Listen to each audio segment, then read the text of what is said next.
Hello and welcome to Game Theory. I'm your host, Sam Vecini. Today, we're going to be breaking down tape of Bobi Klintman, a potential first-round pick in the 2024 NBA draft. He's a 6'10" wing forward hybrid, currently playing for the Cairns Taipans in the NBL. Klintman's pathway is just really, really fascinating for a number of reasons. He's originally from Sweden and grew up there playing basketball a bit and eventually got noticed as one of the best talents within the country and transferred to Sunrise Christian Academy in Kansas, the high school basketball powerhouse, for his senior season. He played on a loaded team with guys like Grady Dick and then committed to Wake Forest and went there for his freshman season. He averaged 5.3 points and 4.6 assists, but really in the last third of the season started to put some tape out there that got NBA scouts really, really interested and intrigued. He gets invited to the 2023 NBA Draft Combine after declaring for the draft, but he decided not to attend and ultimately withdrew from that draft in order to play professionally in Australia and in order to try his luck in what is seen as a weaker 2024 NBA draft class and was even seen as a weaker one then. So far, though, the results have been really good for Klintman. He's averaging 14 points, 7.3 rebounds, an assist, 1.7 steals, 1.3 blocks in his first 3 regular season games. And he's doing this while playing in a tough professional league. The big picture there is great. It's undeniable that being productive in a professional league as a 20-year-old is a really good sign. There are some things that we'll talk about within his tape that pop up that leave scouts a little bit polarized, though. A lot of his production comes in transition and on the perimeter. He doesn't take advantage of his ability to be a potential mismatch nightmare in the way that some scouts would prefer. And defensively, it's hit or miss a little bit right now, even though it seems like he's improving. Today, we're going to dive into his most recent 2 games in the NBL, though. The first one was against Southeast Melbourne. The second will be against Brisbane. Again, this was a 2 games in 3 night scenario. And I thought Klintman was quite good in both of these games. He ends up going for, I think, 18 or 19 in the game against Brisbane. He has 15 points and 11 rebounds in the game against Southeast Melbourne. Helps Cairns to 2 wins. And I think these are 2 really interesting games to dive into from an evaluation perspective with Klintman in order to show why he is on the radar for NBA teams, certainly as a potential first-round pick. So let's jump into it. All right, first clip here. Let's get out the pen. This is Bobi Klintman right here.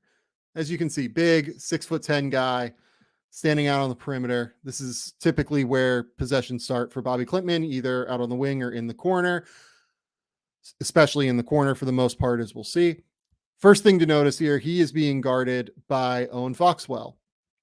Owen Foxwell is this really, and I mean this in the most endearing way possible, annoying 6'1" guard for Southeast Melbourne, who is like also 20 years old and has become a very good defensive backup point guard.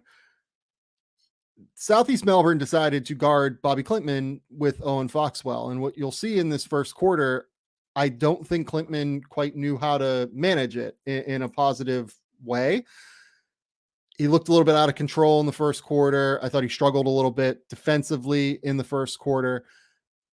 And these first few clips are not going to be all that positive. Having said that, the second quarter, I think, is the best sustained 6-minute stretch I've seen Bobi Klintman play. So he adjusted, he fought through those struggles early on and figured it out. So let's jump in and talk about what's going to happen here to start the game. You're going to see a little pull-up jumper, I believe, from Bo Quill, and ends up being a bit of a scramble play. Klintman ends up kind of out of control. And this is where I kind of want to start with Klintman in terms of just the process for his game, right? In general, when Klintman tries to drive and tries to get into the paint and take advantage of his size or take advantage of the perimeter skill that he has as a dribbler, which is okay, as we'll discuss throughout this video, I think he generally is a little too out of control right now. This could very easily be a player control foul right here, where Foxwell tries to take a charge as the smaller guy trying to be annoying. You're going to see, I believe that's going to be Anzac Rosado kind of step up here and try to help. He ends up doing a pretty good job, but Klintman, I think he sees the court reasonably well. I just think that things are flying a little bit too quickly for him. He's only played 3 years of reasonably high level basketball, and being thrown into a professional context can be a little bit tricky for 20-year-olds, even that have real high level experience. So what you're going to see here, I think, is that Klintman sees that Sam Wardenberg here is going to cut to the basket, and he has real leverage on the man guarding him here, who's actually a bit smaller than Wardenberg too. And if you let this run, this is just it looks like there is an open window here to make this pass, right? Like you can look at here, and if you have real passing skill, you can probably try to throw a bounce pass, but it's a super tight window. It's a super difficult look to make. You have Ruben Tarangi here who could try and cut this off. I don't think that this defender is really much of a threat here. But really, where I think this pass should go is he has pulled the defenders in, as you can see here. It looks like he's even kind of looking this way. I would love to see Klintman hit this like top of the wing pass here after he's pulled in the defenders. But unfortunately, he ends up trying to throw this little slip pass here. And again, you can just see, like, even by the time he throws it, it's even more crowded because Bo Quill's guy has jumped in to try to help on Wardenberg, and Ruben Tarangi had to help on a cutter here, and Foxwell is still down, getting up after trying to take a charge. This is the pass to make here, and it's like not the easiest pass to see necessarily, but I think that's where the growth for Klintman is going to have to come. He really needs to be able to see those passes in order to get the most out of his offensive repertoire right now. Again, just ends up looking kind of rushed a lot of the time, and this one ends up leading. I don't know if that ended up being a turnover, but it ended up being like a restart, and Cairns ended up not getting a good shot out of it. It's not the best pass, and again, he ends up looking kind of rushed. So let's go to this next one here, where again, we're going to see Bobi Klintman right here guarding Owen Foxwell, the small guard that I referenced in the last clip. And what I want you to just look at here is I think he actually does an okay job on ball defensively throughout the early portion of this possession. One thing that Klintman does generally is he ends up playing quite upright a lot of the time. But here you can kind of see he does a good job initially cutting off Foxwell. He makes it so that he doesn't have that angle to turn the corner. Foxwell has to just go back and try a restart at the top of the key or at the wing or something. And instead, Foxwell ends up trying to drive baseline here. And Klintman ends up just kind of getting beat and giving up the corner. And I think this is more mechanical than anything. I don't love that against this screener here, because he's essentially using Tyler Cook as like a screener, even if he's not setting like a full scale screen. I don't love how early Klintman turns his hips here. I think that, he goes from he kind of ends up just like turning here and running with Foxwell, as opposed to trying to stay in front and just wall him up and cut him off, right? And it's easier said than done when you think there might be a screen coming here. It looks like, it's a middle of the road thing where Cook is trying to maybe set a screen, maybe trying to get a post up, something like that.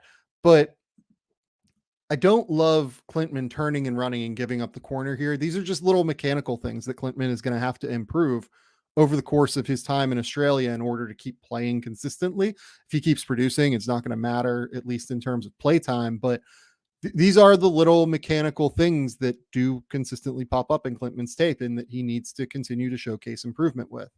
So next up here, we're going to get into the second quarter. And as you'll see, this is really where Klintman starts to get going. Klintman is here in the corner and he's just going to await a pass. He sees that his man is helping way off of him. I think that's Matt Kenyon helping way off of him. Mitch Creek tries to X out and get the late closeout, but it's too late. Klintman, when he gets his feet set, the first thing I want people to notice here is he is an awesome shooter, but look at how deep he gets into his bend with his legs. And that's a really, really important factor. Look at his knees here. His knees are very bent and he gets way low to the ground in order to involve his legs. I had one NBA scout make a joke with me that looks like he's taking a crow's hop, like in baseball when you're like an outfielder who's, trying to generate power in order to throw the ball toward home plate or something like that. He gets very low. He gets a great trajectory on this ball. Look at how high this ball ends up going at like its highest point. That is great trajectory. It's a soft touch. It's a feathery touch. You can see it's just coming up and then it's coming around here and then it's just going to fall right in there. It's exactly what you want from a shot perspective. Off the catch, this is perfect. This is everything that makes people excited about Bobi Klintman as a potential shooter. And again, you're going to get another one here. This is the second three that I think really got him going. You can see he's at this point looking pretty confident. He's starting to ask for the ball again. This is just like a minute later, maybe, that he's already asking for the ball. Look, he's got the hands up. He's ready. He wants the ball. He's asking for it. And eventually they are going to get it to him. So here, he's again going to get high trajectory. He's going to knock it down. Whenever he is standstill shooting threes, he is awesome. The other point here I want people to see, because I think that this is a really good look at it, I want you to check out just the form of his shot in his lower half. The last one, you kind of got blocked a little bit, but look at the knee collapse here in the shot. I think that, as we'll see when he starts to get off of movement a little bit, and it's not to say that you can't have a knee collapse and be a good movement shooter. I think certainly a lot of guys do it, but Klintman's is quite pronounced. And I think that oftentimes he doesn't really know how to get his feet underneath him within that knee collapse kind of mechanical process whenever he decides to go left to right or he's having to shoot on the move.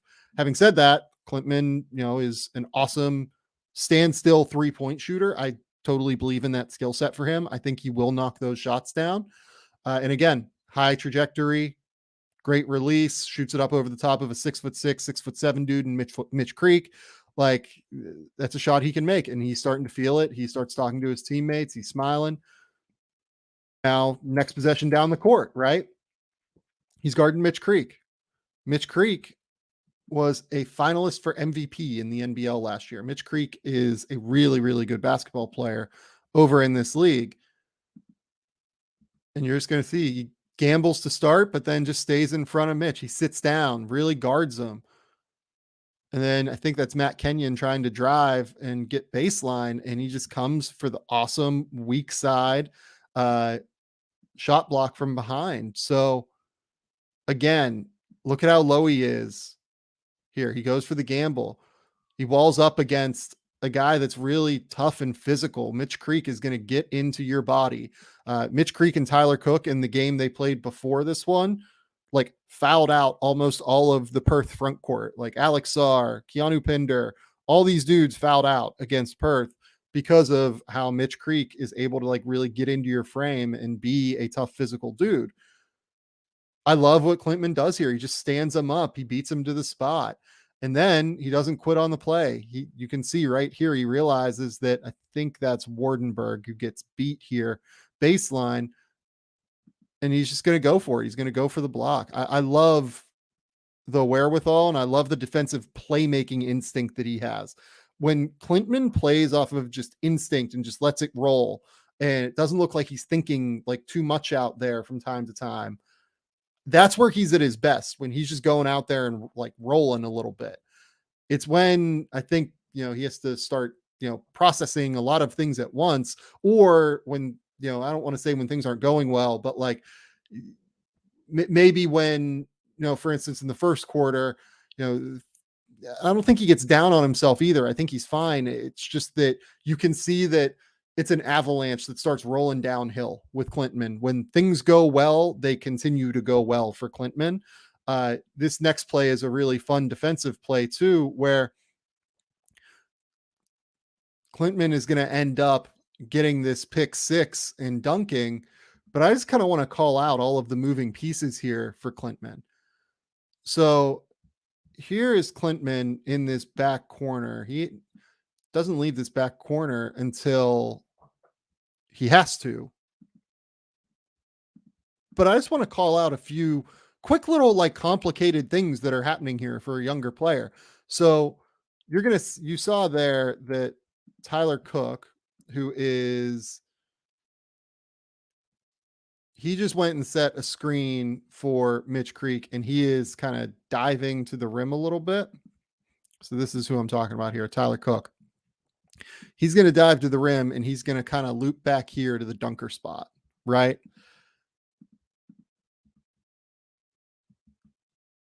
And then we're going to see basically an empty side action. Southeast Melbourne loves running these empty side actions for Mitch Creek. Again, NBL MVP candidate last year.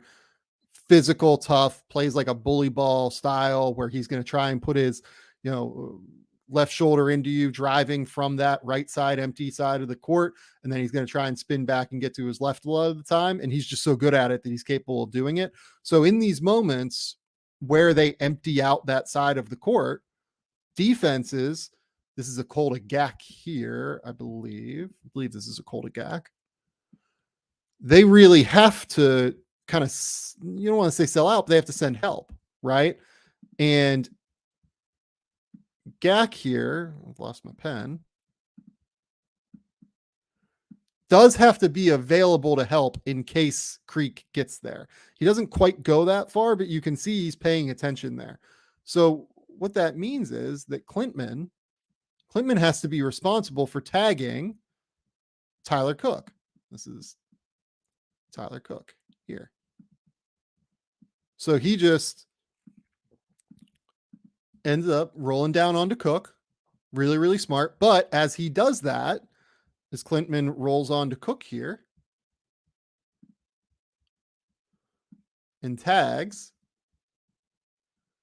Klintman's man, who I'm not totally sure who that was, ends up going from the corner here and cutting in, trying to either drag this defender in potentially, maybe trying to drag Klintman away from Cook here. It's a smart cut. He's trying to create passing lanes for Mitch Creek here, especially after he sees this double coming here. So you see this cut here. And I just love the way that Klintman kind of sorts through it and processes exactly where Creek is going to go with the ball. You can see he's looking at Creek's eyes here. Look at this. He is looking this way. He's trying to figure out where he's going with this ball, and he reads it well. You can see that he reads this play perfectly. Even though there's the cutter cutting across his face, he reads it. He gets the pick six, dunk. I will call out that Klintman, Euro steps into this impressive little Euro step. Does not get a ton of lift off of that 1 foot jump. That is a recurring theme for Klintman that we'll dive into as we continue to talk about this. But awesome play, like a truly awesome play by Bobi Klintman there. Next up, you're going to see him run through with Mitch Creek. He's still there, and then he's going to step up and take a charge. He was really feeling it in the second quarter. This is the best sustained set of basketball I have seen Bobi Klintman play. And I've watched probably 30 of his games at this point. Like, Look at this. He's just sitting here. He's waiting. He's looking at the ball here. As you can see, he's touching Mitch Creek, so he knows where his man is. You can just see steps up, boom. That's a perfect read, perfect charge. I love it so much. Now, this next play is where we're going to start to see some of the questions that scouts have off of movement as a shooter, right? So it's going to be an inbounds play. Klintman is over here in case you can't see him. He's right there, and he's going to come. This is going to be a screen down. He's going to come across. I can't remember if there's a second screen or not, to be honest with you. My pen keeps cutting out for some reason, but he's going to come across here and take the inbounds pass.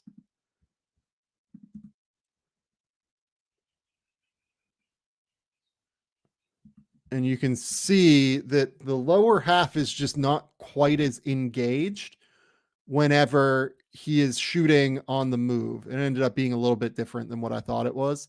It ends up being kind of like a little ghost screeny kind of set where it's a screen the screener more than anything, where they're trying to get Wardenberg. Klintman's going to set a screen on Reese Vague here. Wardenberg's going to pop to the corner. And then Akolda Gak is going to come here and screen for Klintman is what it was. Sorry about that. And you're going to get Klintman here.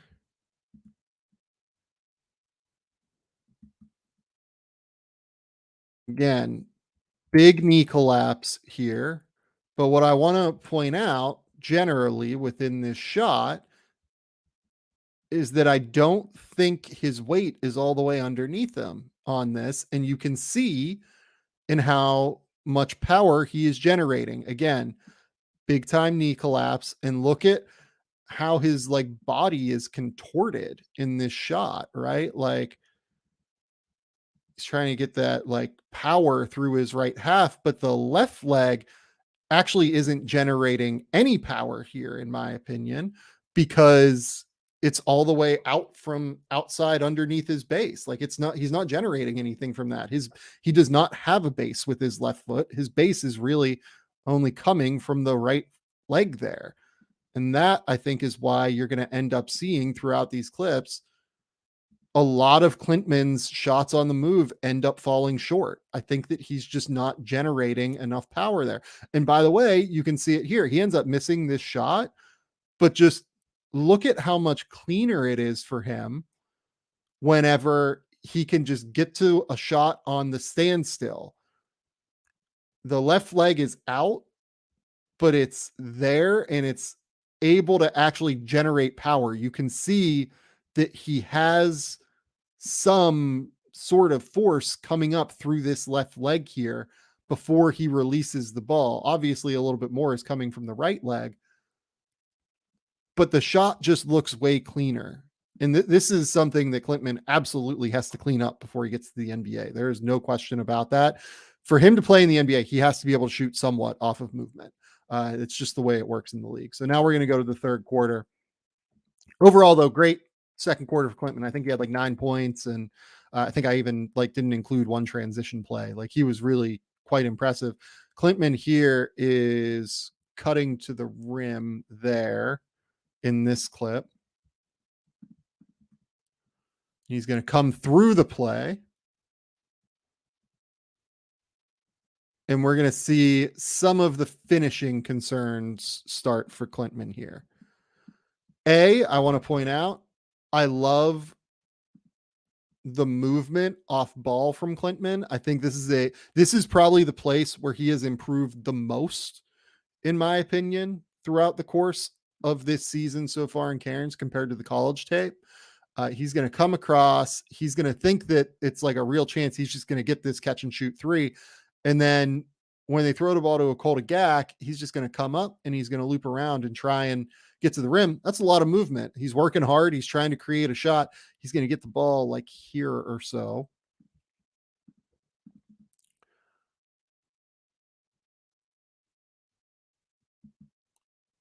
And he has a wide open lane. I mean, look at all this space. This is an ocean of space here for Klintman. Ruben Tarangi, I believe, is going to do a pretty good job of coming in here and trying to be a help defender. But this is one where Klintman really just has to be able to get around Reese Veg. Tarangi didn't even come be a help defender there. Klintman just loses to Reese Veg on this rep in drop coverage. Reese Veg is not I don't mean to make this like a shit talking Reese Veg video, but Reese Veg is like not a particularly fast center in the NBL. This is a play where he really has to be able to find a way around Veg. Like Veg does a pretty good job here holding up. But as you can see, Klintman is really going to take off. His ball pickup is like right here, which is fine if you're going to go in a straight line toward the rim. But instead, he's going to take like this looping line and end up like outside of the paint almost when trying to attempt this little finger roll. And it's just not, this is not an easy shot here. His body is so far from the rim. He's trying to use his length to extend and cut down the distance, but his takeoff points on his attempted layups right now are just too far away from the rim. And on top of it, I do think there are some real touch questions, especially with the left hand around the basket. He did make one in these two games. I can't remember if it's in this game or in the Brisbane game, but he generally really needs to improve with his left hand. In terms of options that he has here, honestly, I think he just kind of needs to beat Reese Veg to the spot here more than anything.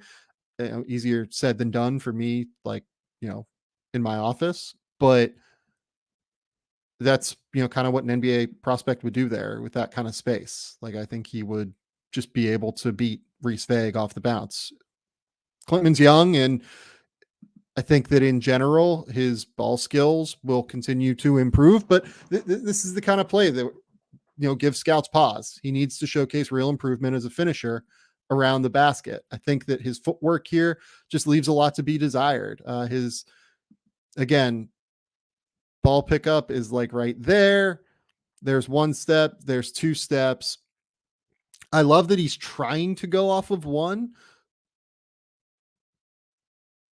I like that, he's trying to be like a below the rim finisher here. He's going to need those skills because he's not a particularly vertical athlete in, the sense of being a 6'10" guy who's just going to dunk on dudes on the ball as a finisher all the time.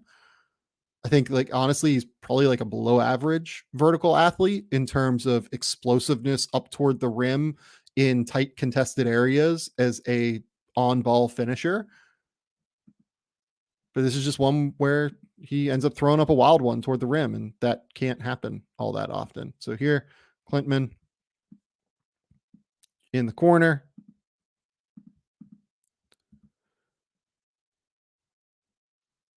And again, you're going to see here, he ends up drawing this foul. But I just I don't love the process here of what he's trying to do. So he's going to go one here, picking up the ball. Let's call this one.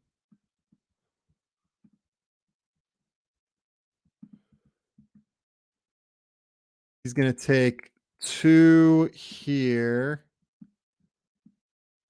Let's call this like half, maybe.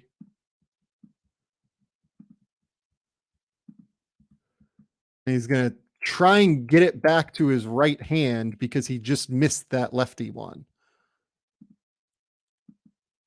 He gets fouled, but like, I don't really know why he's trying to get it back to his right hand here. Like, that feels like it's not what you would want him to do in this spot. It's just not. This is not a shot where you're going to be able to get any sort of real touch on the ball. Realistically, he ends up throwing one like pretty hard off the glass. And then where was 3? 2 is there. 3 is where? Where is our takeoff point? So there's our half step. There's 1, there's 2, there's 3 right here.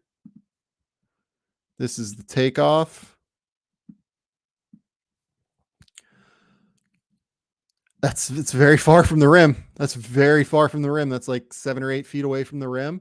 I get that he's 6'10", but that's, again, he just needs to take off. He needs to be able to find a way to get himself a little bit closer to the basket in order to take better advantage of his potential to finish at the rim and to use his length to finish at the rim. Yeah, he can't try to get that one back to the right and continue to be successful, in my opinion. Next up, Klintman here. Setting a screen for, is that Latmayan maybe?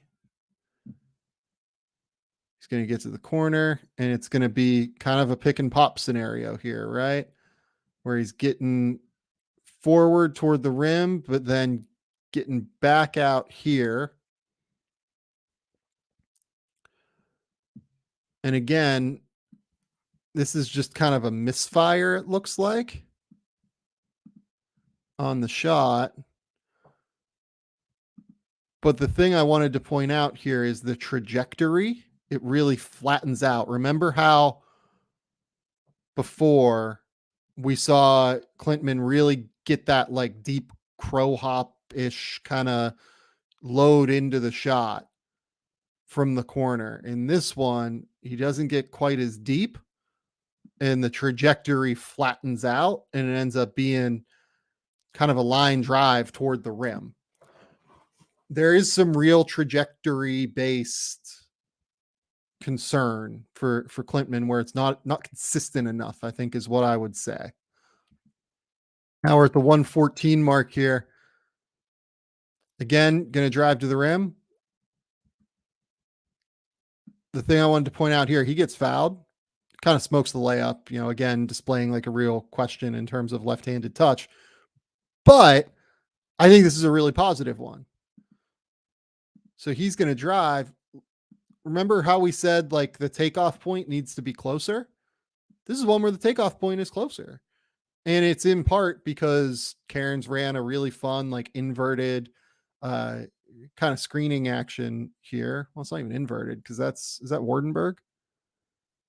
That's Wardenberg, but Wardenberg got picked up by Ruben Tarangi here in transition, which means basically he has a wing defender on him. So this is Ruben.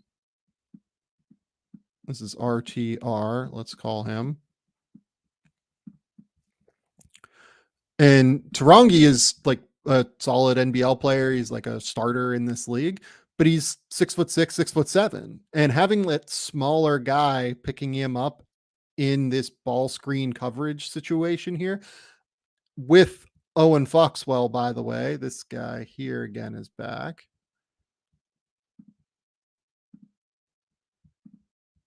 Being the low man who's rotating over, it looks like Reese Vague ends up not making himself available because he's worried about the kick out here.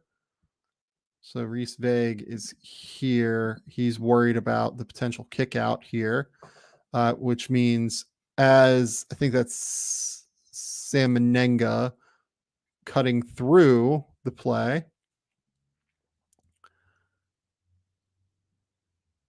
Foxwell ends up being the low man defensively.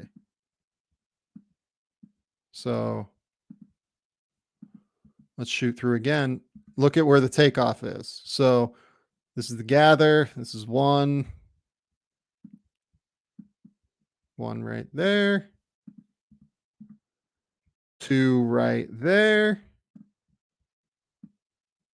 See how much closer this is than the last play, where that last play he ended up like taking off from like right in this range, I think. This one he's taking off from right in this range. It's much easier to finish at the rim when you are 6'10" and you are laying the ball up that close to the rim. He gets fouled here, obviously, and You'd still love to see him finish this layup. I think that he was disappointed that he didn't finish it, as you can see by his reaction there. But nonetheless, that's how he has to be successful. He has to get just a little bit closer to the rim. He has to work on his footwork and continue to find ways to get his body there. So this one defensively, this is where I think teams are going to start to kind of go at him. As you will see, he's more like hunching and bending as opposed to playing with like real like lower half bend, in my opinion. And I think that teams are just going to start attacking him into his chest pretty often.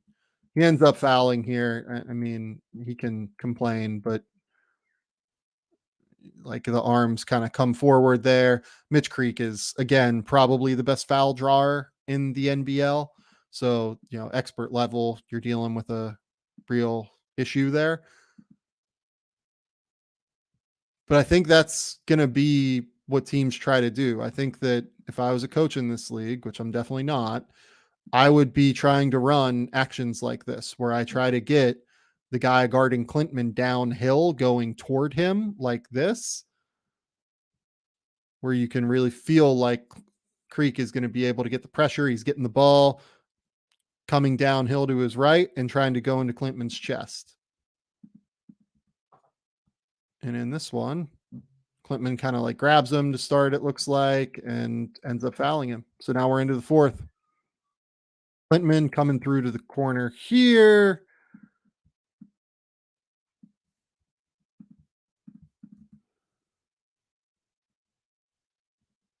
And this is a beautiful, beautiful shot that ends up falling.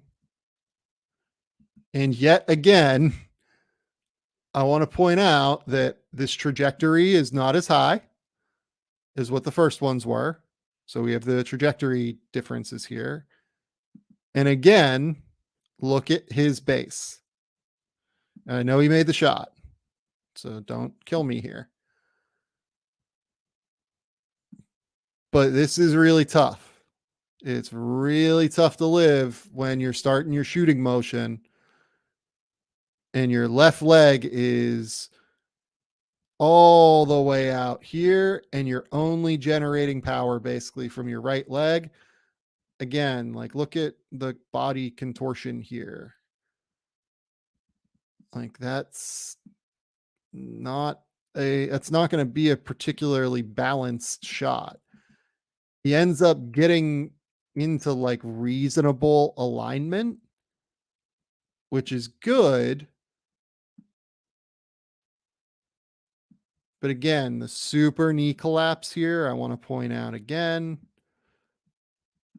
Legs going in there, legs going in there. It's just very difficult to be a good movement shooter, in my opinion, when your base isn't totally underneath you in the way that it has to be to generate power consistently.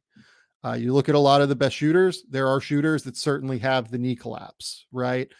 But I think that they do a better job of making sure that their base is underneath them, even though they're knee collapsing, and they look a little bit like they're generating more power through that lower half. He makes this one. It's just a lower trajectory, and it's a guy that has great touch that can knock down shots. But I worry about what this looks like when he ends up having to shoot these shots from out here, which is right around where the NBA line is, as opposed to here. Makes it a lot harder. Okay, still the fourth quarter. I think this might actually be literally the next possession down the court. You're going to see here a couple switches. Generally does a pretty good job here defensively. He gets the the corner turned on him by Foxwell again. But he's guarding Foxwell to start this play. Switches on to Will Cummings. Again, now he's guarding Cummings. Takes the switch on to Foxwell here. Gets the recovery block. talks a little to him. I love it. This is a great defensive possession, I think, from Klintman. I think he did very well here. It's a great rep, and it's the kind of reps that show that there is upside here. Like, he is not a lost cause defensively, I don't think. He gets down low in a stance, opens his hips well here, gets the block. These are the moments where you're like, okay, this is going to be fine on defense. Like, he's a real chance to be a good defender as he continues to grow and mature on the ball, at least. I think off the ball, he's more of a playmaker than like a consistent presence. But here, I love the contested rebound. And you can just see here, though, it's just loose. Everything here when he's crowded with the ball in his hands is just a little loose, right? So he's going to be trailing here. He's going to come down, shout out shooter sleeve here. It's the best way and easiest way to always figure out which one he is. He's got Reese Vague crashing in.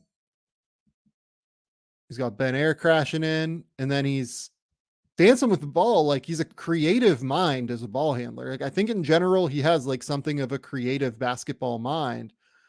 Does a good job dealing with Will Cummings, and then just he's so out of control. Like, I get that Ruben Tarangi here is like still moving a little bit as he gets in here, but like there's just he has no plan, I don't think, other than like go up and try and finish.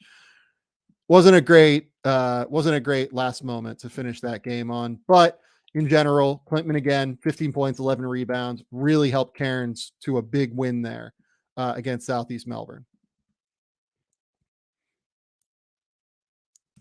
Next up, let's go to the Brisbane game. Brisbane, he's going to catch this ball coming up,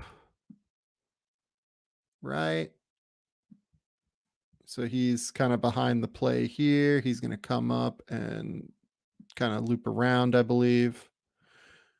Can't remember if this is a curl or if he just goes kind of around a Kolda Gak here.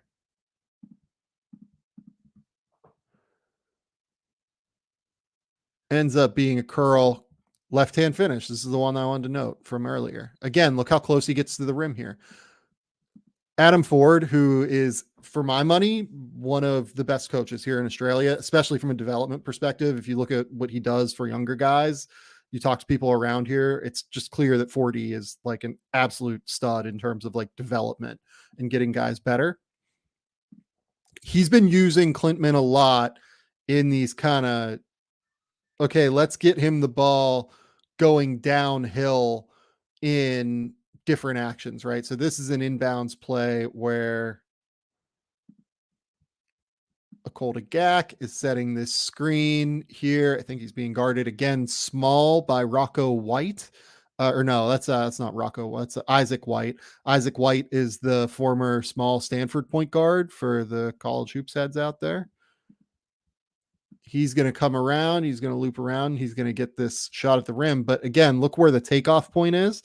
Look at how much easier it is for Klintman to finish when he's able to get to the rim, right? Look at where that takeoff point is, right? He's taken off just outside of the circle there. That makes life a lot easier. Makes life a lot easier. And I guess you can complain that, maybe there should be a help defender here, but what I want to call out is how intelligently designed I think this play is. So this, I believe, is Mitch Norton here. 40 basically sets I think is that Menenga or Wardenberg? I can't remember. I think that might be Menenga. He basically has him set like this ghost screen and then has Bull Quoll come up this way, which essentially flips the defender responsibilities in terms of the low man who is going to be coming over defensively to try and help at the basket.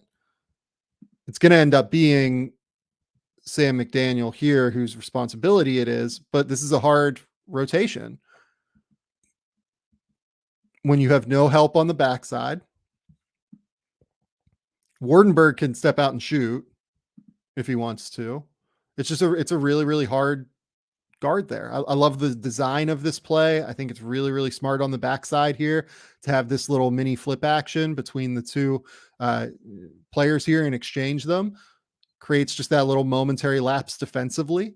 And Klintman gets all the way to the rim. Really good play. Really good finish from Klintman. Awesome across the board. 10 out of 10, no notes. So I will say this game in general, I thought was a little sloppier from Klintman defensively. So here he's guarding Sam McDaniel to start this play and ends up just getting absolutely torched off the ball. So these are the off ball moments that worry teams with Klintman. So Klintman is here, right here. So what's happening on this play? So DJ Mitchell sets a little screen. And Klintman is just like purely, in my opinion, kind of lost here. Akolda Gak is trying to communicate some switches throughout this entire little set here. It's like a little mini Spain action almost, where you're trying to screen the backside defender, but you're not really screening Gak here. You're trying to screen Klintman. Gak does a really good job of communicating through it, though, as you can see. So Gak is pointing here.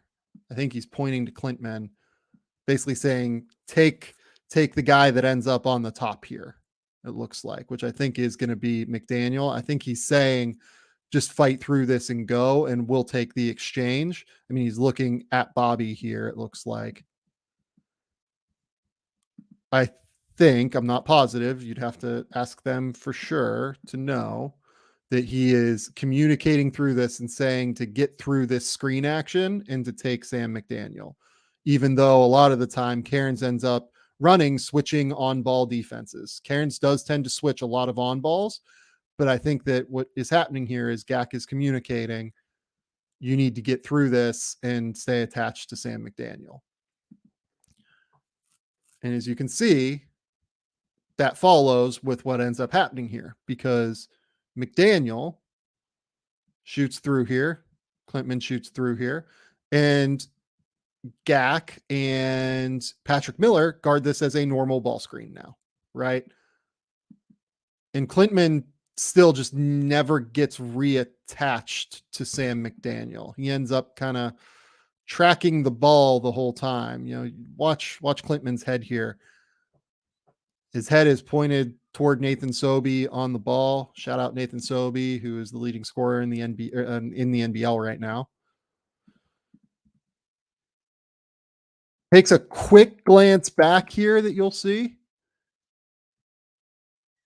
Let's see. There it is. Takes the quick glance back here to see where his man is. And then he just like continues to be lost. He's still ball watching as Sobey is underneath. Still hasn't turned back. He tries to get a body onto Rocco Zakarski real quick. I think he has an understanding of where his man is. I think he just doesn't quite understand how big this gap is here. Like, this is what? He's probably at the 9-foot mark, and Sam McDaniel is 24 feet. That's probably like 14, 15 feet of space there. And that's just a hard closeout. Like, if this ball gets kicked out here by Nathan Sobey, which it does, this is a hard closeout by Klintman. And he ends up giving it up. He needs to be just a little bit more attached here, in my opinion, to Sam McDaniel. Or he needs to be a little bit more anticipatory. Zakarski makes like a really smart little cut here. This little shoot through here, where Zakarski ends up in the dunker spot. But Klintman doesn't really actually bump him. Like, you'd love to see Klintman, if he's going to do something there, bump him. But he doesn't really do that. Closes out super high, gives up the middle, which I'm starting to wonder if that's a little bit of a thing that they prefer to do, but it wouldn't make sense to me if that's the case. Again, you'd have to ask Ford what their principles are defensively. I can't know for sure, but the end result here is that Klintman is too far to actually accurately close out here onto McDaniel. McDaniel gets the ball to Zakarski, just super, super smart, easy finish. Good offense there by Brisbane. Klintman here is on the weak side of the play. This time, let's get the blue back up. And look, this one isn't like entirely Klintman's fault. Nathan Sobey, again, shout out, NBL leader currently in scoring.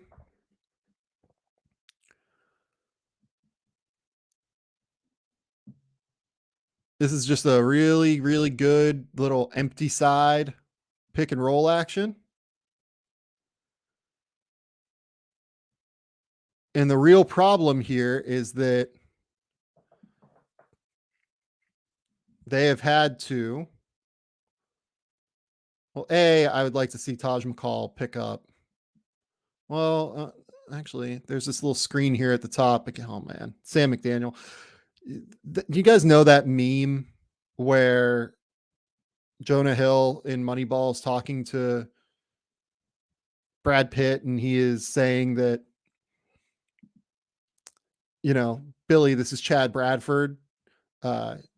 His defect is that he throws underhanded, but he can be the best player like on our team. Sam McDaniel, this guy is that for me.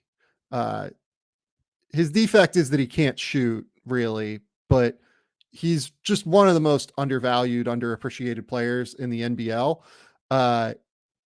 He is awesome, and you're going to continue to see Sam McDaniel throughout this clip because Klintman ends up on him a decent amount of the time.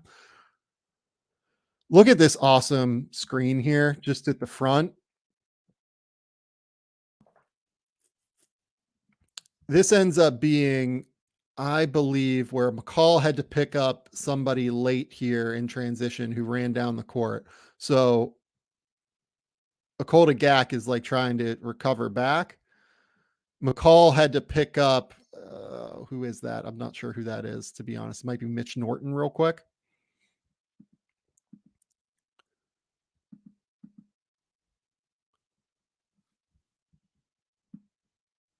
I'm actually trying to figure out how they're sorting through this. I don't really think they ever sort through this all that well. Not really sure who should be guarding who here looking through this play. We've got, sorry, I just have to diagram this real quick. We've got one there. We've got one there. Yeah, so Taj McCall should be guarding McDaniel, but had to attach himself very quickly to Mitch Norton because Mitch Norton beat everybody down the court. So that's what happens here. Okay. And then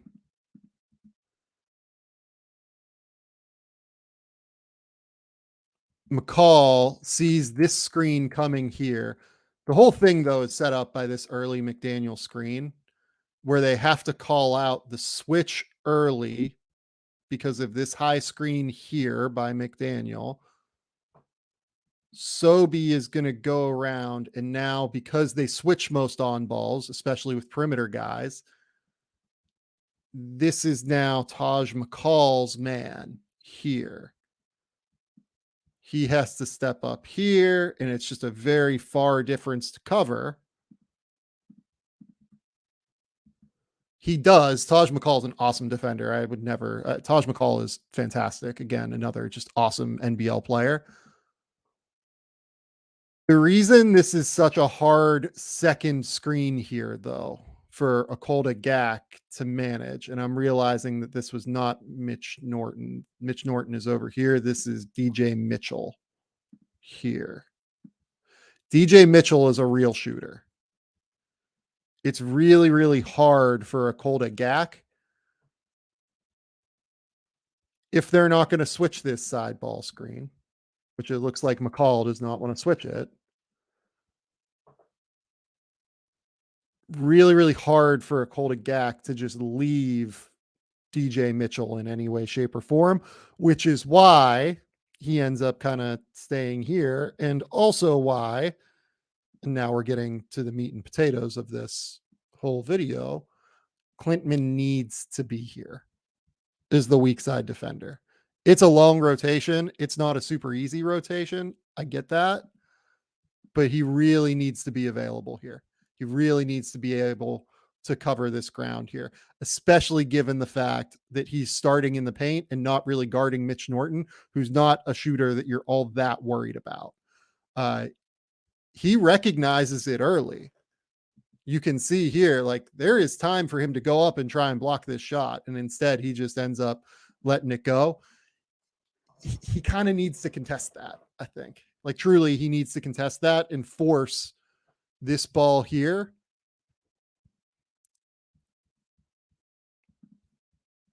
He needs to force this out to Mitch Norton. Hope that Patrick Miller can get to the X out that way to the corner. And then if they get the ball up to Sam McDaniel, you just kind of have to hope that you can rotate around. And I guess at that point, you'd probably want him to go, and then Patrick Miller probably, well, no, you probably wouldn't do that. You'd probably go a Kolde-Gak to Zakarski, Miller out to DJ Mitchell.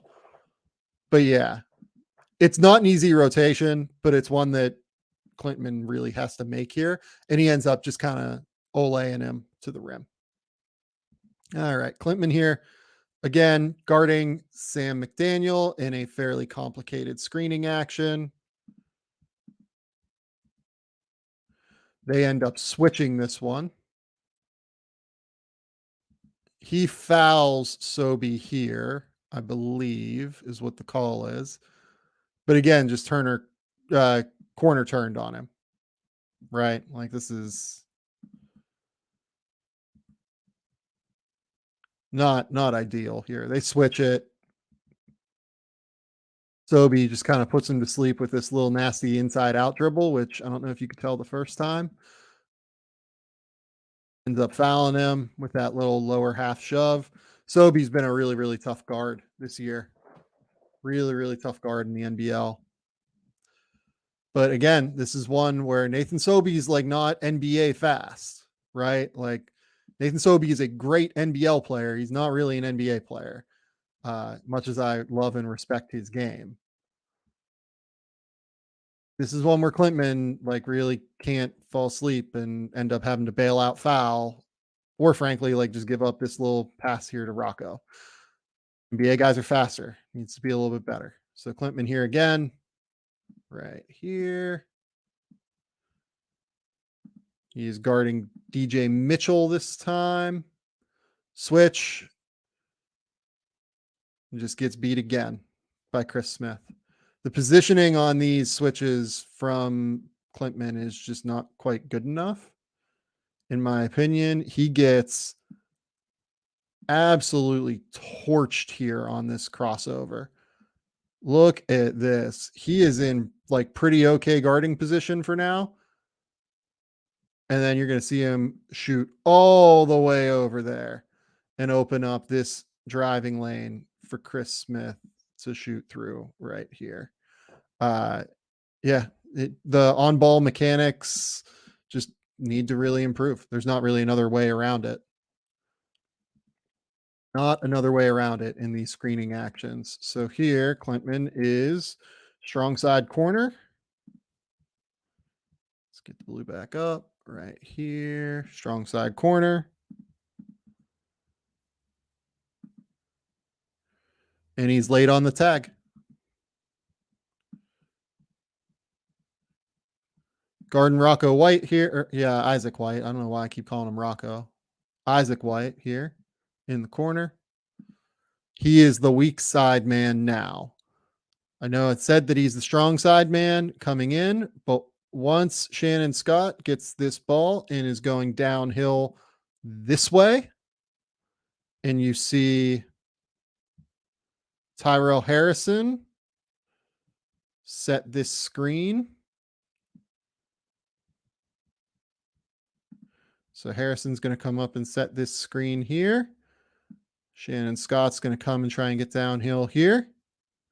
And then Harrison is going to set this screen and then roll to the rim this way. Because they're playing this, I believe in drop, right? Where Taj McCall is trying to get over the top, right? You see Taj McCall up here.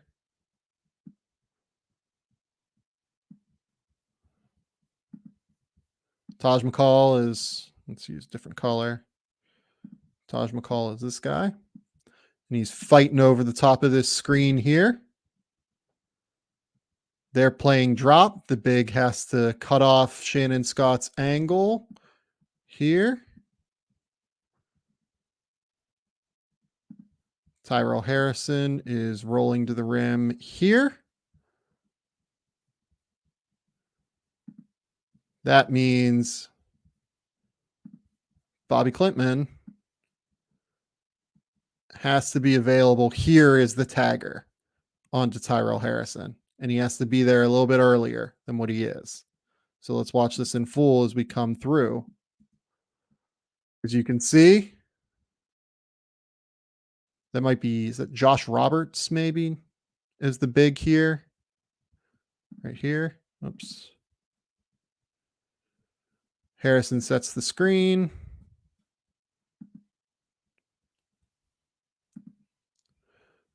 So much space for this pocket pass. Klintman really needs to be like right here about. He can't let Harrison get this free run to the rim. He needs to be there early. Because he's not there early, it's a long recovery for Roberts to get back to him.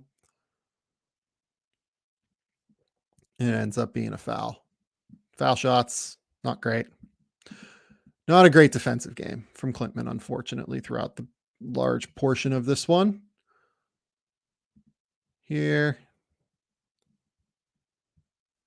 Bobi is over in the corner here.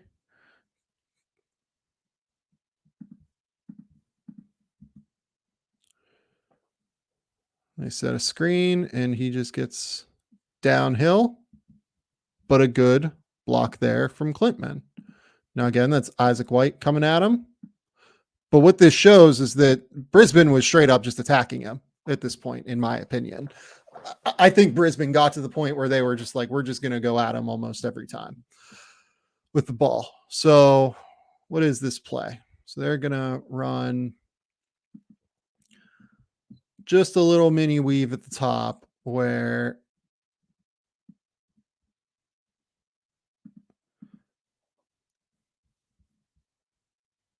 this is Brisbane now. Down screen here. Chris Smith is going to come up and set a screen here, force the switch onto Isaac White. Isaac White has come up and taken a DHO up here to get the ball. Shannon Scott handed it off and gave it to him. Set a little screen there, forced the switch. And yeah, this is just Klintman now. He has to be on an island and has to be able to guard. And again, a big part of the reason I said the thing earlier about I would be interested to know if Adam Ford is teaching Bobi, some of these other perimeter defenders, to try to filter things toward the middle, is that it does seem like with the way that Klintman generally angles his hips, that he does almost like give up the middle here. Now, I can't tell, from going back to watching the Owen Foxwell clip that we started this whole thing with, right? If he just turns too quickly and just tries to turn and chase in recovery, right? I think that's a complete possibility with Klintman, right? But I'm at least like 10% interested to know if maybe the idea for Cairns is that they're trying to filter into help toward the middle here. That would be a bit weird to me and not something that would make a lot of sense. But, giving up the middle of the court is typically bad because it just creates so many potential options. I mean, here, White could have thrown numerous passes here. The other thing that this play does, and God, Justin Schuler for Brisbane is also a really good coach. Just a really, really good coach. He recognizes here that by running this little action here with Shannon Scott, throwing this little dribble handoff to Isaac White coming up from the corner, and then having Shannon Scott go to the corner and spot up, it's going to result in Patrick Miller following him, and he's the low man here, which is a really, really tough ask for Patrick Miller because Patrick Miller is strong as hell, but he's like 6'2", I would guess. Maybe 6'3", probably 6'2", maybe 6'1". I'd guess 6'2". And that's just like not an easy spot for him to be in if they end up running one more ball screen action. I think that the rest of this play is probably to have Chris Smith come here to the corner or to the wing, I'm sorry. And then Tyrell Harrison goes up and sets this screen here onto Klintman, where they would then Cairns would be in drop with their center because they tend to drop with their bigs coming on these middle ball screens as we saw in the last possession. And that would force Miller to be the low help man. But Isaac White just sees a matchup that he likes and he gets the penetration. He just gets swatted by Klintman because Klintman ends up with a good recovery play here. Again, there are moments where Klintman defends well. It's just like, he's still on this play, got beat to the rim by Isaac White, had to recover. And Isaac White is there. I mean, there would not be a slower guard in the NBA than Isaac White. All due respect to Isaac White. Second half now. Switch from Klintman onto Sam McDaniel. Let's just run through that again. So Klintman is here.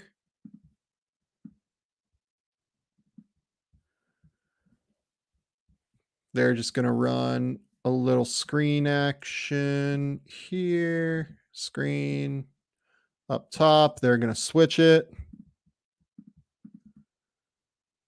And now Klintman is guarding number 26, Sam McDaniel. Again, my guy in the NBL.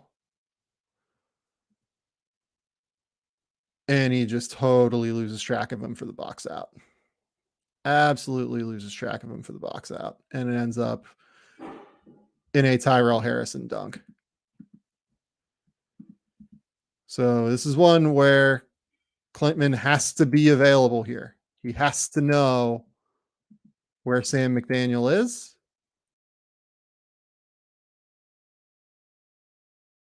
And he just completely loses him. Again, Sam McDaniel, just an awesome basketball player.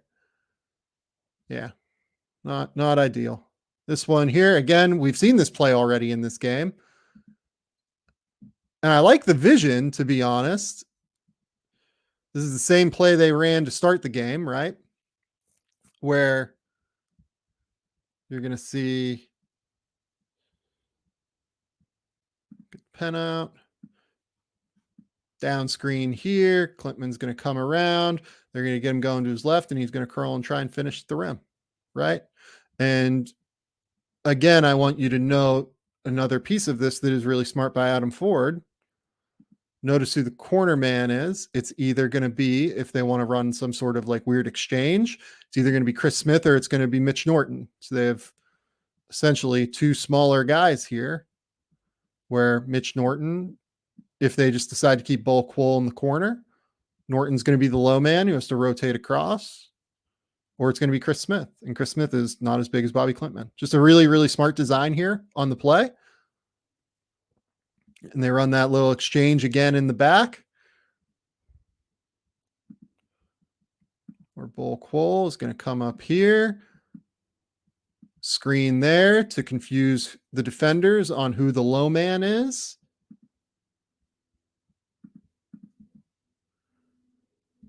This time, Tyrell Harrison, the big man for Brisbane, reads this well and makes himself available to Klintman. And honestly, I love the look. It's just the execution isn't great here. But for him to see this pass, I think, is a good sign. Again, you just love him to have a little bit more wherewithal and, be able to slow down just a little bit more to be able to execute that. Because this is a hard pass for a big to catch, right? Like it's head high, but it's like, probably I don't know, maybe you want the ball here. It ends up over here. Pass placement's just a little bit off, but relatively positive sign to me that he's at least seeing that on this play here. Really good rotation from Tyrell Harrison as well. Just want to call that out. You would hope that Klintman can make this read, and he makes the read. It's just that it ends up not being executed totally well. Not super positive, but not wildly negative in terms of projection. So Klintman here, coming down the court. Awesome 45 cut. Just an awesome 45 cut. This is just like easy basketball, right? So again, I believe being guarded by Mitch Norton. And what happens here that just know Tyrell Harrison is let's just continue. Tyrell Harrison is just very deep here. I don't know if there is some sort of confusion. So Sam McDaniel here is calling out a screen, I think. So you're going to see Sam McDaniel point here. I can't tell if he's pointing that Wardenberg is his guy, or if he's pointing to Tyrell Harrison that Wardenberg is Tyrell Harrison's guy. My guess,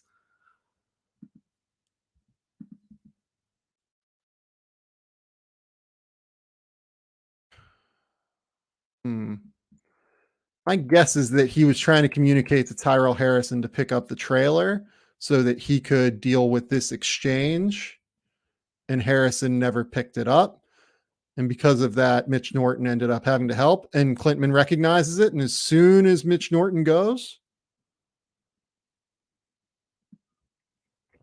as soon as he is there and Klintman realizes there's an open lane, cut, loads up off of 2 feet, finish, really sharp, really, really sharp there from Klintman. Yeah, this little exchange at the front was interesting. Very, very interesting. I think that this original communication here from McDaniel is telling Tyrell Harrison, you need to get the trailer, who is Sam Wardenberg back here. That's what makes the most sense to me, at least. But you'd have to ask them for sure to know. And Harrison misses it, and it results in this awesome play. Great play by Klintman. Great cut. I think he's been awesome. He's been super active and available on cuts. I think he has another one that we're going to see in these little clips here. Really, really sharp. Really, really good. So Klintman now guarding Chris Smith. This is a sick play design, if I remember correctly, by Justin Schuler from Brisbane. So this is going to be, I think, they run this like stagger screen, like a double. It's not even like it's just like a double screen here at the front where Harrison and McDaniel are going to stay there, and Sobey is going to go to the corner here to start. I know that's the first part of the play. Awesome, awesome, awesome, by the way, by Bull Quoll here to get through the middle of this. That is just absolutely awesome defensive coverage there. fights through that screen unbelievably well. He gets back, recovers. The inbounder here is Shannon Scott. So after this action here, so this play starts.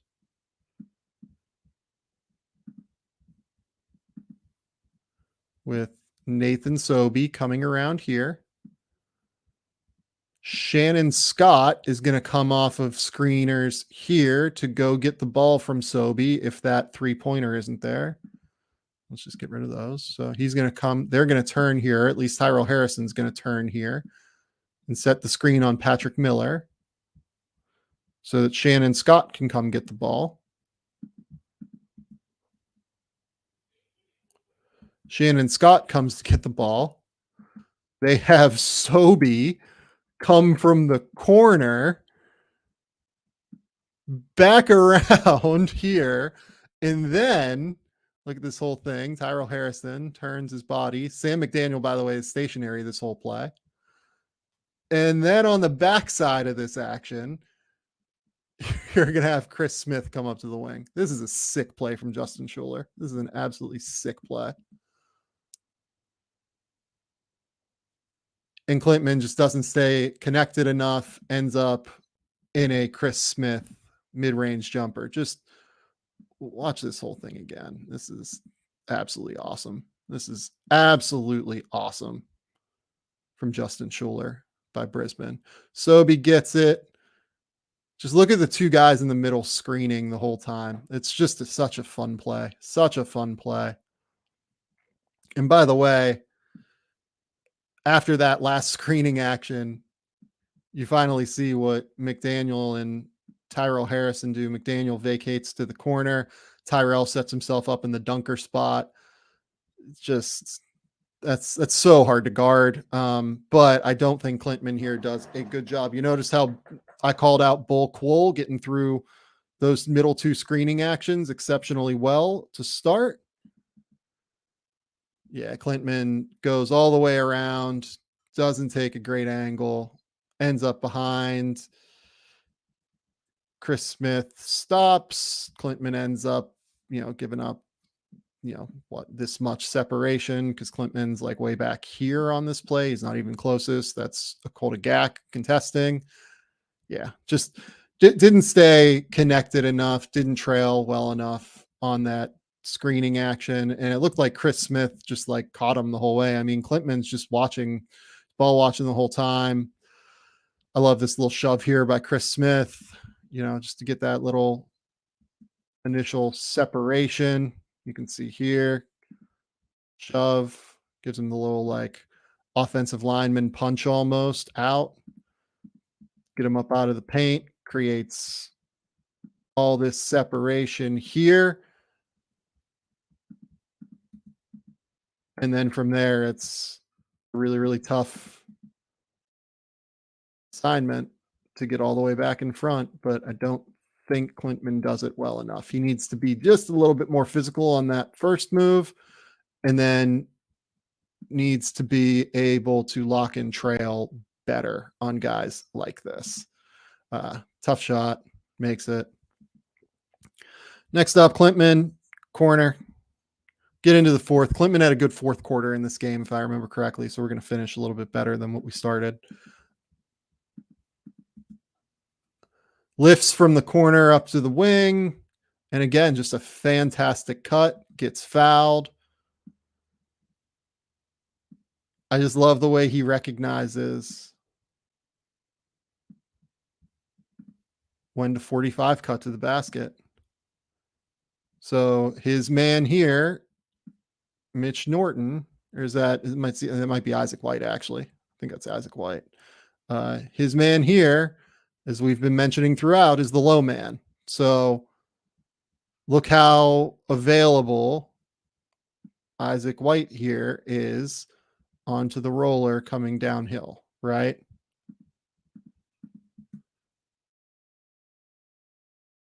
Harrison does a good job, stays attached. It's Nathan Sobey, sorry. Nathan Sobey is guarding Bobi Klintman.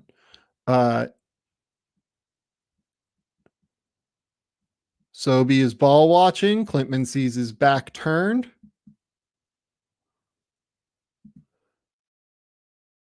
think Sobey finally recognizes here that Klintman is open enough for an outlet from Miller. This is why he kind of jumps toward the ball that way, but by the time Klintman gets going downhill, it's too late. Awesome 45 cut from Klintman. Foul. When Klintman gets downhill, he actually does have some like real power to be able to do so. He's just a little bit better at getting downhill off the ball right now as a cutter, but I love the cutting. I think it's really, really good. Really, really smart cutter in the first 3 games that we've seen from Klintman so far. This one, you get to see him just kind of bring the ball up the court. Not super comfortable, I would say. But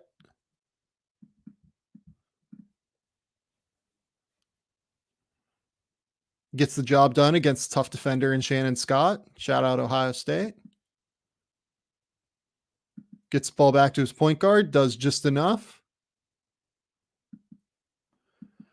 Gets back to the corner, and again, we're going to get an on ball, right?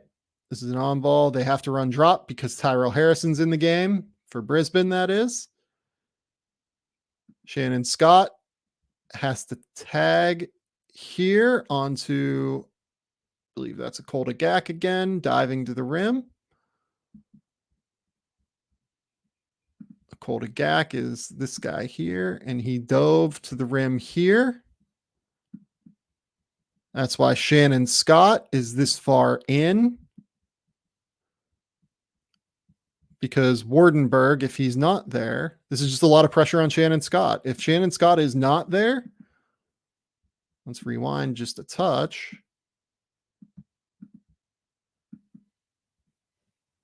And a Kolda Gak like really dives to the rim there. That's an easy layup.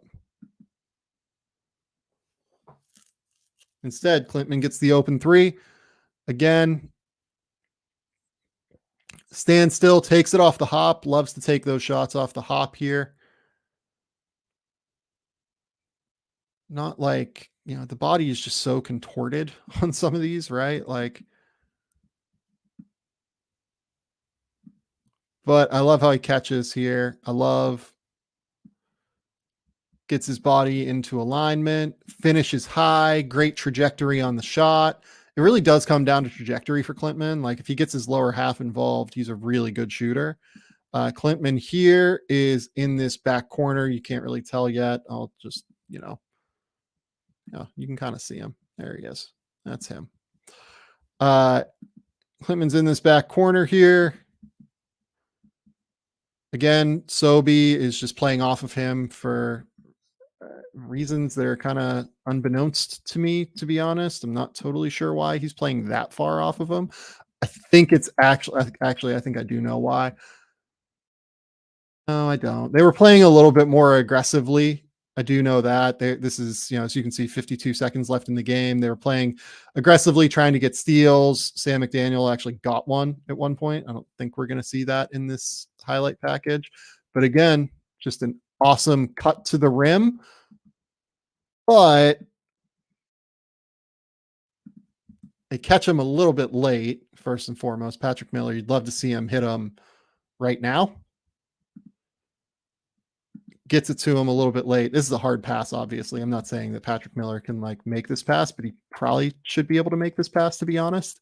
Nathan Sobey is small. If he like lifts up and jumps up over here, you can probably get Bobi Klintman, dive him to the rim downhill, and that is a dunk if you get it to him a little bit earlier.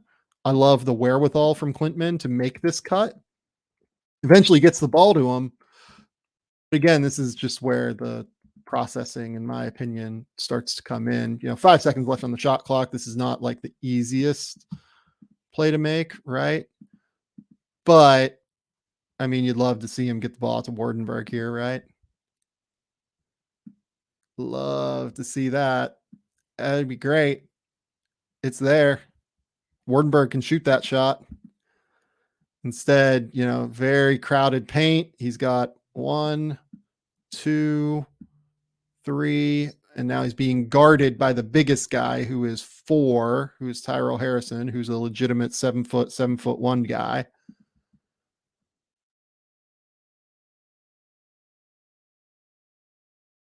He goes up for this tough little like floater. I don't know what you want to call that, floater, hook shot deal, misses.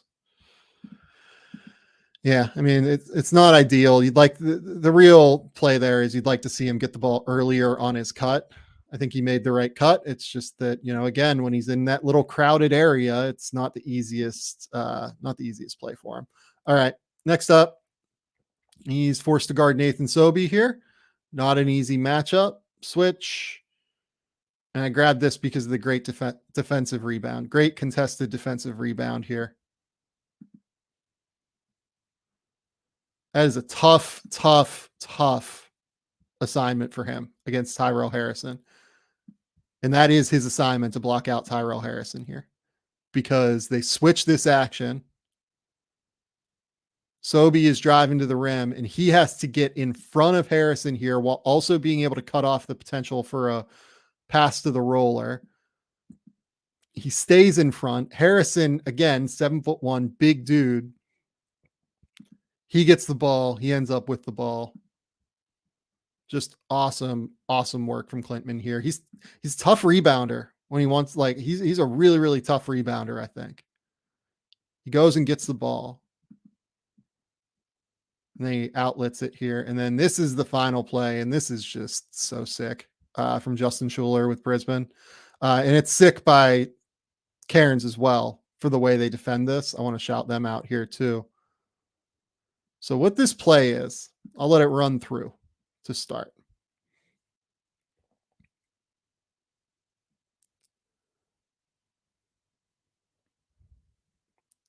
So this does not look like a great play from Brisbane. I disagree. So what they run out front here is they run this little rub action here. Nathan Sobey, again, this guy here, number 20, is the leading scorer in the NBL through the first 2 weekends of the season. So they run this little rub screen here, and Sobey comes around. And you have to assume that Adam Ford, Cairns, all the players on the team are assuming that Sobey is going to take this shot, right? You have to assume that that's the case. So what Brisbane does here is that they have Sobey come and set, like, I don't know if you want to call it a ghost screen for Isaac White,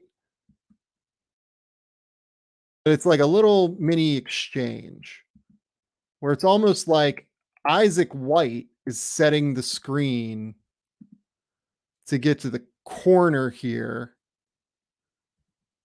for Sobey so that Sobey can get this open shot, right? So you have this little rub action at the top with Chris Smith. Sobey's going to come around.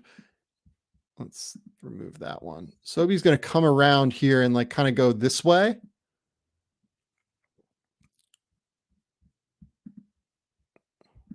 Somehow I've lost my pen again. Not sure what happened there. And then White is going to kind of, let's let this run through a little bit more.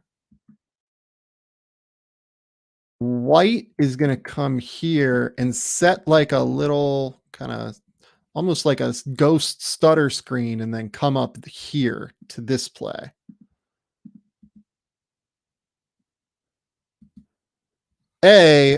Great job on the ball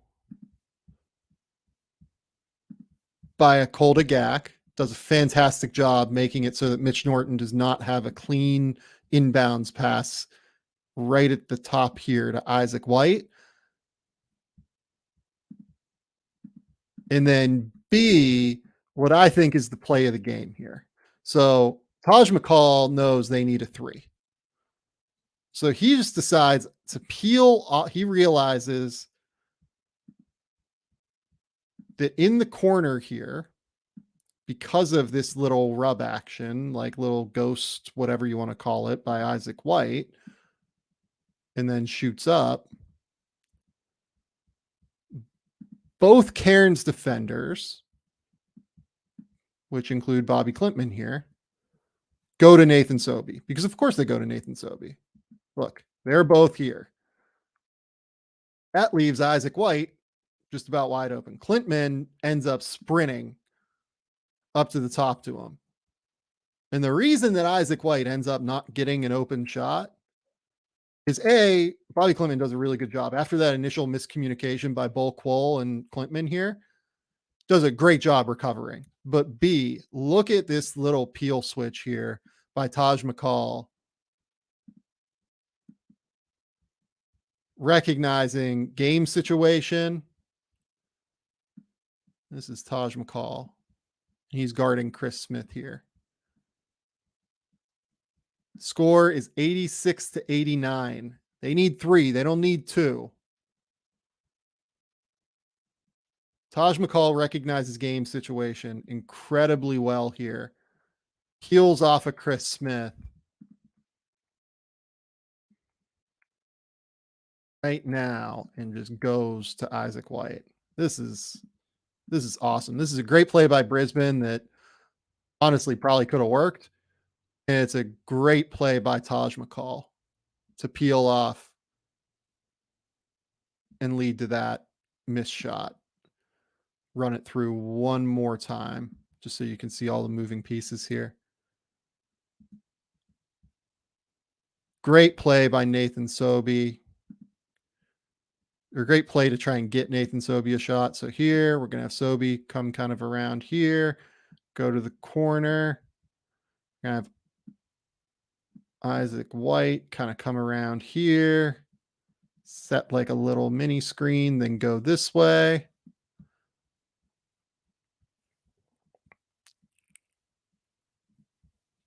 Chris Smith ends up just kind of vacating a little bit.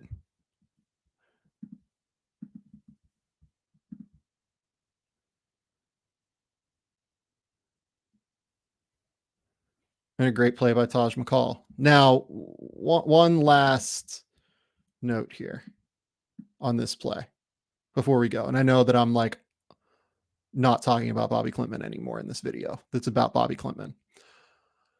What I would love to see here is I would love to see the inbounder go and set one final screen for Nathan Sobey to try and get Sobey to be able to come up.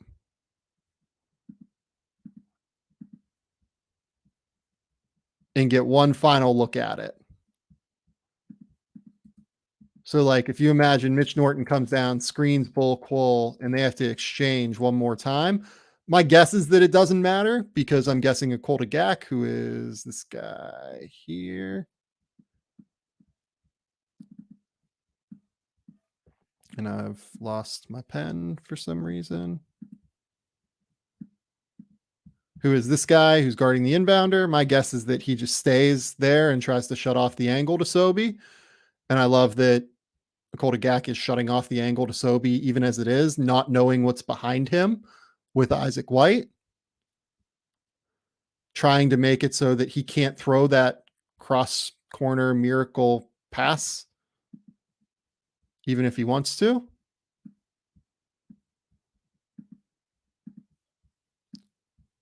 But yeah, this is an awesome play. It's an awesome play by everybody involved. Great recovery by Klintman. Great play by Taj McCall at the top here.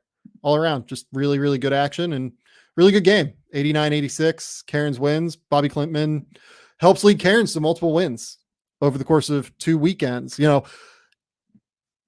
in the Brisbane game, he ends up with like 19 points. I ended up not grabbing a ton of the points because they were just like transition dunks and stuff. But he got to the free throw line 7 times. You noticed, like, I think he had 3 possessions there in those clips where he got to the foul line and I'm like not showing the foul shots, right? So that's 6. He had a couple of threes. That's 6 more. He made that layup to start the game. That's 2 more. It adds up. It adds up in a real way with Klintman. The production is strong. I will be interested to see if more teams try to do what Brisbane did, which was try to make a pretty concerted effort to attack the 20-year-old who is still learning how to play professional basketball. But while I just went through like a lot of clips and talked through a lot of tape with Bobi Klintman, and not all of it was super positive. I think it's hard not to look at anything here that we just went through as like anything but big picture positive. 15-11 in a win against Southeast Melbourne, 18, 19 points in a win against Brisbane. Those are really good performances. Those are really, really strong games in a professional league. Now, the defense against Brisbane was a concern, and he got beat repeatedly, and they really caused him some issues when he was on the court. And I think that's why he ended up only playing like 23 minutes in that game. But I will say, from the moment that I saw Bobi Klintman, play his first game at the NBL Blitz, where it felt like everything was moving way too fast and everything was going a million miles an hour, and he was missing rotations like every time down the court defensively. There has been real drastic, tangible improvement in his game defensively, to where I think there is a real shot that he can be a positive impact defensive player by the end of this season in the NBL. So that's what I'm tracking moving forward with Klintman. The movement shooting throughout the course of the season. I don't know if that's a problem that he can fix right now, but I want to see if he can, maybe make some tweaks and make some things a little bit easier for him off of movement. 2, the finishing and like the takeoff points. Like, he just needs to, as an on-ball finisher, if they're going to keep running these actions where they try and get him downhill going toward his left, his takeoff point needs to be a lot closer to the rim. As you saw against Brisbane, that adjustment was made. And that's another thing with Klintman. It's very clear, again, speaking to the blitz defensively, speaking to what we saw here going from game 1 on a weekend to game 2 on a weekend. Notice how the takeoff point got closer to the rim. Notice how he showcased just that little bit of improvement already over the course of just those 2 games, right? There was a real tangible difference in the way he took off in the second game as opposed to the first game. I want to see what that looks like moving forward. Finally, the defensive improvement, right? Like, he just needs to continue to get better as an on-ball defender. He needs to get better at basically angling his body so that he's not giving up the middle of the court. His positioning needs to get a little bit stronger. But again, these should be positive takeaways for Klintman, in my opinion. This should not be a negative video. This should be considered a young player who does not have a crazy amount of basketball experience going through growing pains in the NBL. So even though we went through a lot of negatives there, I think there's a lot more positives to take away from Klintman's play so far. And right now, I would project him as a first-round pick. There are real concerns that NBA teams will have to manage, but the idea here, hopefully, is that he can be something resembling like a Kyle Kuzma style of player or a Trevor Ariza style of player. Now, Trevor got really good defensively while being a great corner 3-point shooter who could also like handle the ball a little bit and do some things in transition. Klintman would have to do that. Kuzma, I think, is like probably the more, ideal for Klintman, just from handles the ball well, can score both in transition and from 3, confident shooter, everything like that. I think that Kuzma's on-ball skill was just a little bit of a level ahead at this point compared to where Bobi is. But again, very young within basketball. And these are all very positive takeaways, in my opinion, for Klintman. That's all I've got here. This has been the Game 3 podcast. Again, let me know what you think of these videos. I'm looking for feedback on these. I want to know what you guys think. They won't always be an hour 10, an hour 40, just because I did 2 games here. The next one, I think, is going to be Nikola Topic, who is taking the Adriatic League by storm right now, a potential first-round pick in the 2024 NBA draft. Again, that will be next. I will do that at some point next week. Until next time, we'll talk soon.